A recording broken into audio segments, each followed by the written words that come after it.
ओम श्री साईनाथाय नमः। आज का रात्रि साईं संदेश मेरे कुछ खास बच्चों के लिए। मैं जानता हूँ कि कठिन से कठिन परिस्थिति में भी तुम मेरा नाम जाप कर रहे हो और तुम्हें मुझसे कोई भी शिकायत नहीं है। मैं सब समझ रहा हूँ मेरे बच्चे, और मैं सब कुछ देख रहा हूँ। तुम निश्चिंत रहो, अभी मेरी लीलाएं चल रही हैं। मुझे प्रसन्नता होती है कि तुम जैसे बच्चे अपने हर कर्म को मेरे चरणों पर छोड़कर और अपनी अपनी हर समझ को मेरे चरणों पर छोड़कर अपने आप को मुझे पूर्ण रूप से समर्पित कर देते हो ना, तो मैं बहुत प्रसन्न रहता हूँ तुमसे। मैं जानता हूँ तुम्हारे जीवन में अभी आर्थिक परिस्थितियों से तुम्हें जूझना पड़ रहा है। तुम्हें अपनी ज़रूरतों को भी पूरा करने के लिए इधर उधर लोगों के सामने हाथ फैलाना पड़ रहा है ना, और तुम्हें मनचाही नौकरी भी नहीं मिल पा रही है। मैं जानता हूँ मेरे बच्चे, मैं सब देख रहा हूँ। निश्चिंत रहो, मैंने तुम्हारे लिए सारी व्यवस्थाएं कर दी हैं, जिसके लिए तुम्हें अभी कुछ समय धैर्य रखना होगा, और वो समय बहुत ही निकट है। तुम्हारे अच्छे दिन की शुरुआत हो चुकी है। तुम्हारी परेशानियों का अंत जल्दी ही हो जाएगा, और जिसके लिए तुम लंबे समय से इंतज़ार कर रहे हो ना, वो समय अब बहुत निकट है। सारे काम हो जाएंगे। मेरा आशीर्वाद हमेशा तुम्हारे साथ है, और ज़रूरी नहीं है कि तुम हर बात को मुझे बोल कर बताओ। मैं तुम्हारा चेहरा और तुम्हारी आँखों में सारी तकलीफ़ें पढ़ लेता हूँ मेरे बच्चे। जब तुम मेरी ओर देखते हो ना, तो तुम अपने आप को भी नहीं समझ पाते हो कि तुम्हारे जीवन में क्या हो रहा है।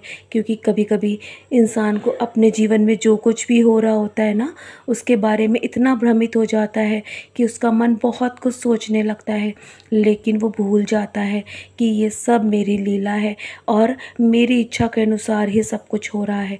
तुम्हारे जीवन में ये जो स्थिति है ना, ये तुम्हें अभी मजबूत बनाने के लिए आई है मेरे बच्चे, ताकि तुम अपनी हर परिस्थितियों से निपट कर बाहर आ सको। तुम एक शक्तिशाली और सशक्त इंसान बन सको। व्यस्त जीवन हमेशा प्रार्थना को कठिन बनाती है, लेकिन यदि तुम हमेशा प्रार्थना करते रहोगे ना, तो तुम्हारा जीवन आसान हो जाएगा। मेरे शब्दों पर पूर्ण रूप से भरोसा करो। जल्द ही तुम्हारे जीवन से सारी समस्याएं समाप्त होती नज़र आ रही हैं मेरे बच्चे। तुम बस अपने कर्म पर ध्यान दो, और लोग तुम्हारे जीवन में जो कोई भी महत्व नहीं रखता है ना, और जो भी तुम्हारे जीवन से दूर जा चुका है, तुम उनके पीछे मत भागो। उनको कुछ ना कुछ गलतफहमी हो गई है तुम्हारे लिए। मैं जानता हूँ कि तुम्हारा दिल बहुत ही नेक है। तुम बहुत नेक इंसान हो। तुम कभी किसी का गलत नहीं सोचते हो। वो समय भी आएगा कि वो स्वयं लौटकर तुम्हारे पास आएंगे, और उन्हें अपनी गलती का एहसास होगा। जानता हूँ तुम उनकी पैसों से कोई मदद नहीं कर सकते, लेकिन तुम उनका हमेशा भला सोचते हो। मेरे आगे बैठकर हमेशा उनके लिए प्रार्थनाएं करते हो ना। मैं सब देख रहा हूँ मेरे बच्चे, और जानता हूँ वो अभी परेशानी में चल रहे हैं। इसीलिए मेरे बच्चे, वो अभी अपनी राह से भटक चुके हैं। इसलिए उनके बारे में तुम कुछ भी मत सोचो। अपनी सोच पर हमेशा नियंत्रण रखो। जानता हूँ तुम उनसे बहुत प्रेम करते हो, और तुम्हारा प्रेम निस्वार्थ है, लेकिन उन्हें समझने में अभी समय लगेगा।